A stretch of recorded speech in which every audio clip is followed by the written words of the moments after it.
मेरे पिता ने जब फोन किया तो उन्होंने कहा कि मेरे छोटे भाई की शादी है, इसी महीने की 15 तारीख को तय हुई है। तब मुझे थोड़ा बुरा लगा। मैं बड़ा भाई हूँ, लेकिन मेरे माता पिता ने मेरे छोटे भाई की शादी तय कर दी है। फिर मैंने सोचा कि क्योंकि मैं देश से बाहर हूँ, इसलिए मेरे माता पिता ने मेरी शादी के बारे में नहीं सोचा। जब मैं देश वापस जाऊंगा तो वो मेरी शादी के बारे में सोचेंगे। मैंने अपने छोटे भाई को कॉल किया और उससे कहा, तुम्हारे और तुम्हारी होने वाली पत्नी की शादी के लिए जो कुछ भी लगता है मुझे बताओ, मैं रुपए भेज दूंगा। छोटे भाई की शादी में लड़की के गहने समेत मैंने 2 लाख रुपए भेज दिए, लेकिन छोटा भाई फिर भी बोला 50,000 रुपए और भेज दीजिए। उसकी होने वाली पत्नी को सर पर सोने के तिलक पहनना है, जो कि उसका बहुत बड़ा शौक है। तो मैंने 50,000 रुपए और भेज दिए।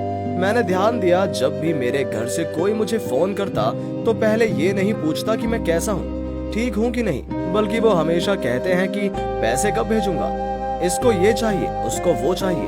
पहले तो बहुत बुरा लगता था, लेकिन फिर मुझे लगा कि मैं परिवार में सबसे बड़ा बच्चा हूँ, मेरे से नहीं मांगेंगे तो किससे बोलेंगे।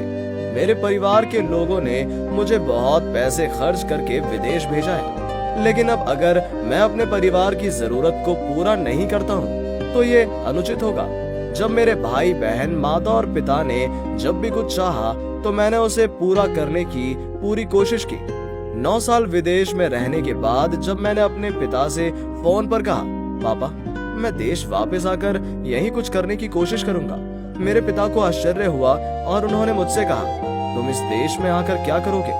मैंने कहा, मुझे आप लोगों के बिना अकेले रहना पसंद नहीं है। और फिर छोटा भाई बहन की शादी हुई, उसमें भी मैं नहीं आ पाया। बहुत मन हो रहा है उन्हें देखने का।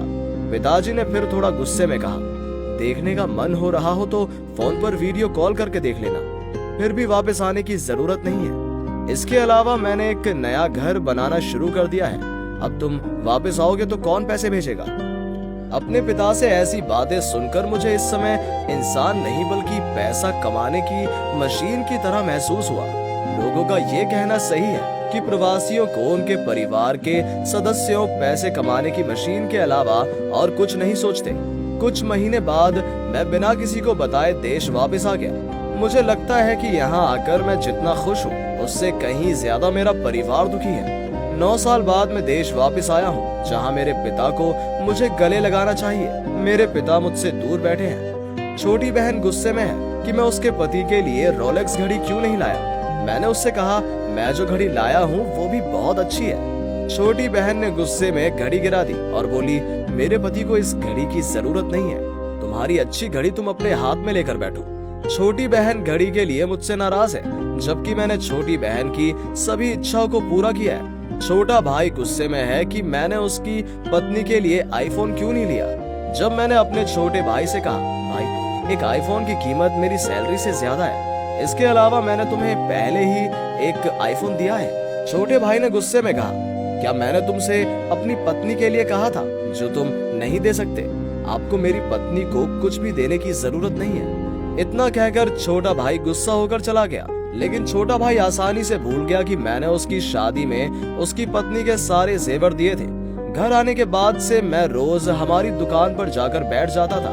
एक दिन मेरे पिता ने झट से मुझे बुलाया और कहा, तुम विदेश कब जा रहे हो? मैंने सर झुकाकर कहा, मैं नहीं जाऊंगा। मैंने आपसे कहा था कि मैं देश में ही कुछ कर लूंगा। पापा को गुस्सा आ गया और उन्होंने कहा, तुम यहाँ पर रहकर क्या करोगे, जरा बताओ। मैंने कहा, हम अपना धंधा बड़ा करेंगे। बगल में खड़ा छोटा भाई आश्चर्य से बोला, हमारे धंधे का क्या मतलब है, दुकान मेरी है। मैंने फिर कहा, लेकिन दुकान करने के लिए सारे पैसे मैंने दिए हैं। छोटे भाई ने साफ इनकार करते हुए कहा कि मैंने कोई पैसा नहीं दिया और वो नहीं चाहता कि मैं उसकी दुकान में आऊं।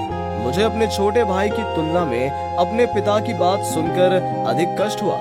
जब पिताजी ने कहा, वो सही है, अब तुम उसकी दुकान में मत बैठना, अगर हो सके तो खुद अपनी दुकान खोल लो। मैंने इस विषय में और कुछ नहीं कहा, बस अपने पिताजी की तरफ देखकर कहा, मैं एक नया बिजनेस शुरू करूंगा, मुझे पैसे दो। पिताजी ने सीधे कहा कि उनके पास पैसे नहीं है। मैंने 9 साल तक गधे की तरह काम करके इतना पैसा भेजा है, वो सब खाना पीना और शिक्षा पर खर्च हो गया। मेरे पैसों से खरीदी गई सारी जमीन भाई बहनों के नाम पर है, मेरे नाम कोई संपत्ति नहीं है। जब मैंने अपने छोटे भाई को बताया कि वो कम से कम कुछ जमीन बेच दे और मुझे कुछ पैसे दे दे, छोटे भाई का सीधा जवाब था कि वो अपने हिसाब से जमीन का एक भी टुकड़ा नहीं बेचेगा। जब मैंने अपने छोटे भाई बहन से किसी तरह का कर्ज मांगा तो उन्होंने मना कर दिया। जब मैंने अपने जन्म पिता और अपने ही खून के भाइयों और बहनों से ऐसा व्यवहार देखा तो मैं अपने आप को रोक नहीं सका, लेकिन मेरे अंदर लगातार जख्म थे। मैं समझ गया कि उनका क्या मतलब है। तो जिस दिन मैंने देश छोड़ा, मैंने अपने परिवार वालों से कहा, आप सोच सकते हैं कि विदेशों में पैसा सड़कों पर पड़ा है, लेकिन यकीन मानिए विदेश में पैसा कमाना कितना मुश्किल होता है ये कोई नहीं बल्कि एक प्रवासी समझ पाएगा। 16 घंटे की कड़ी मेहनत के बाद मैं घर आया और खुद ही खाना बनाया और खाया। मैं जो 5 किलो वजन सर पर नहीं ले जा सकता था, वहीं मैंने अपने सर पर 50 किलो सीमेंट के बैग लेकर एक मंजिल से दूसरी मंजिल पर गया हूँ। आप लोगों के लिए इतना कुछ करने के बाद भी मुझे आप लोगों का प्यार नहीं मिला। मेरे जिंदा रहते मैं कभी इस देश में फिर नहीं आऊंगा, और अगर मैं मर जाऊं तो मेरे शरीर को वापस देश में मत लाना।